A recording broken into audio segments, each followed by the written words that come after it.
নমস্কাৰ বন্ধু বান্ধৱীসকল ইডিউস্পে ইউটিউব চেনেললৈ আপোনালোকক সকলোকে স্বাগতম জনাইছোঁ।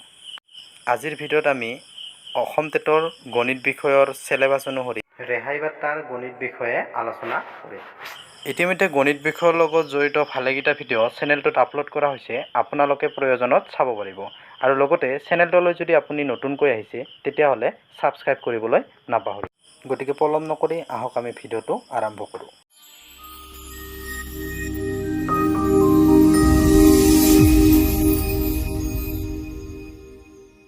প্ৰফিট আৰু লছৰ প্ৰথমটো প্ৰশ্নলৈ আহিছোঁ। প্ৰথম প্ৰশ্নটো কৈছে এটা সোণৰ আঙুঠি ৬,৪০০ টকাত বিক্ৰী কৰাত 20% লোকচান হয়, আঙুঠিটোৰ প্ৰকৃত মূল্য।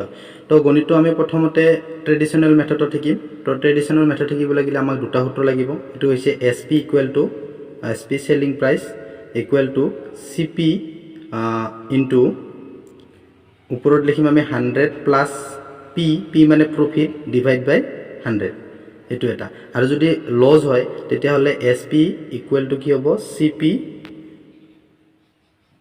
100 মাইনাছ L মানে লছ ডিভাইড বাই 100।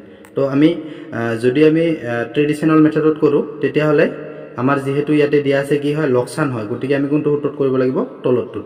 তো এই ট্ৰেডিশ্যনেল মেথড কৰিলে আমাৰ SP অৰ্থাৎ চেলিং প্ৰাইচ আমি কিমানত ৬,৪০০ টকাত ৬,৪০০ ইকুৱেল টু আমাক CP উলিয়াব দিছে, প্ৰকৃত মূল্য বা আমাক কিনা মূল্যটো আমাক উলিয়াব দিছে। তো এইটো কৰিলে আমাৰ কি হ'ব 100 মাইনাছ L মানে আমাৰ লছ কিমান আছে 20 হৈছে আমাৰ লছ।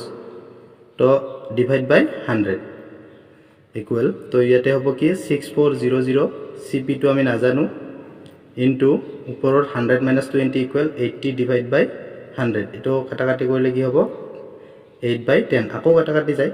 তো আমি যদি এতিয়া এইটো ইফালে 8/10ক যদি ইটোফালে আনো আমাৰ কি হ'ব হৰণ হ'ব। হৰণ হ'লে আমাৰ কি হৈ যাব আকৌ আমি পূৰণ দিলে এইটো ওলটি যাব, অৰ্থাৎ ওপৰত যাব 10 তলত আহিব 8 ইকুৱেল টু কি হ'ব এইটো CP। তো এইটো কি হ'ব তেতিয়াহ'লে ইয়াক যাব এইটো নালাগে 10, তো 8ৰে তোমাৰ 64ক যায়, 64ক যায় কিমান বাৰ 8 বাৰ, লগত দুটা শূন্য আছে 0। তো 800 আৰু তোমাৰ 10 পূৰণ কৰিলে হ'ব কিমান 8000 ইকুৱেল টু CP। অৰ্থাৎ কষ্ট প্ৰাইচ কিমান আছিল, কষ্ট প্ৰাইচ আছিল কিমান 8000, কষ্ট প্ৰাইচ 8000 আছিল। নেক্সট এতিয়া আমি গণিতটো আমি শ্বৰ্ট ট্ৰিকৰ সহায়ত উলিয়াম, যিটো আমাক ইণ্টাৰভিউত খুবেই দৰকাৰী। চাব আপোনালোকে কিমান কম সময়ৰ ভিতৰত ওলায়। তো ইয়াতে আমি প্ৰথমতে কি লিখি ল'ম CP লিখি ল'ম, আৰু এইটোফালে আমি SP বুলি লিখি ল'ম। তো CPক আমি সদায় 100 বুলি ধৰি ল'ম। তো আমাক দিয়া আছে 20% কি হৈছে লছ হৈছে। তো 100ত তাৰমানে কিমান 20 টকা লছ হ'লে কিমান টকা হ'ব SP 80 টকা, বিক্ৰী মূল্য কিমান হ'ব তোমাৰ 80 টকা।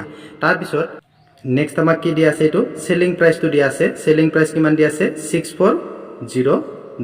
তো আমাক উলিয়াব লাগে প্ৰকৃত মূল্য, অৰ্থাৎ আমাৰ যিটো কিনা মূল্য আছিল এইটো উলিয়াব লাগে। তো এইটো আমি নাজানো। তো আমি এতিয়া কি কৰিম, এই যি দুটা দিয়া আছে আমি এইটো এনেকৈ ক্ৰছ পূৰণ কৰিম। কি হ'ব 100 ইনটু 6400।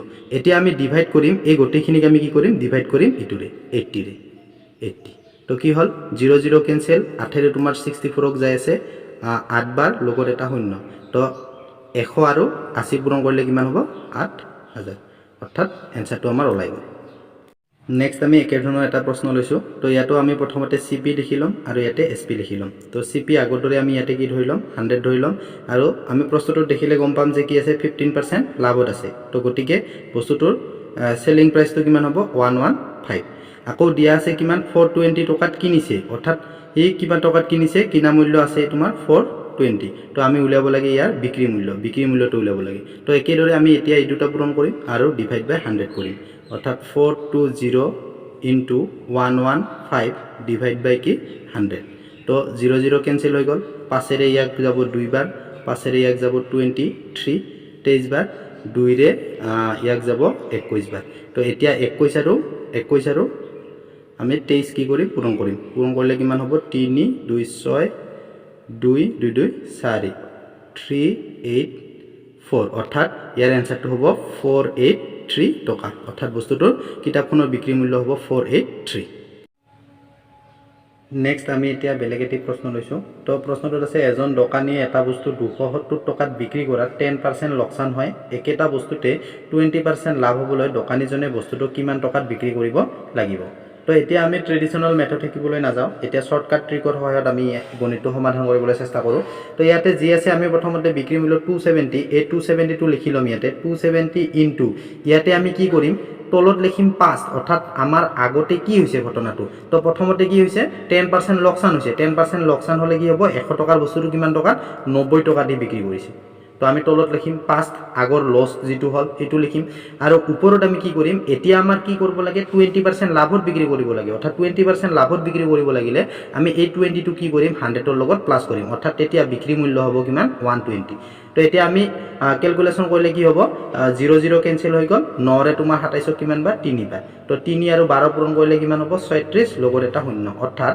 এতিয়া 20% লাভ হ'বলৈ বস্তুটো কিমান দামত বিক্ৰী কৰিব লাগিব 360 টকাত বিক্ৰী কৰিব লাগিব নেক্সট একে ধৰণৰ এটা বেলেগ প্ৰশ্ন লৈছো তো প্ৰশ্নটো কি কৈছে 45 টকাত বিক্ৰী কৰাত 10% লোকসান হৈছে অৰ্থাৎ আমি কি লিখিম আগৰ দৰে 45 লিখিম ইনটু ইয়াতে আমি তলত কি লিখিছিলো 5 অৰ্থাৎ প্ৰথমতে যেটো হৈছে কি হৈছে লস হৈছে 10% লস হলে কিমান হ'ব 100 টকাৰ বস্তুটো কিমান হ'ব 90 হ'ব তো বস্তুটো এতিয়া কিমান দামত বিক্ৰী কৰিলে মানুহজনৰ 5% লাভ হ'ব অৰ্থাৎ 5% লাভ হ'বলৈ বস্তুটো কিমান দামত বিক্ৰী কৰিব লাগিব 100 টকাৰ বস্তুটো 105 টকাত বিক্ৰী কৰিব লাগিব তো এতিয়া ক্যালকুলেশন কৰিলে কি হ'ব 45 ৰে তোমাৰ 90 ডাইৰেক্ট দুইবাৰ যায় 2 ৰে তাৰ পিছত 2 ৰে নেক্সট এতিয়া 105 ক গলে কিমান হ'ব 25 গুণ 10 25 গুণ 10 আৰু 2 গুণ 2 গুণ 4.5 অৰ্থাৎ ইমান টকাত কি কৰিব লাগিব বিক্ৰী কৰিব লাগিব ইমান টকাত বিক্ৰী কৰিলে কিমান হ'ব 5% লাভ হ'ব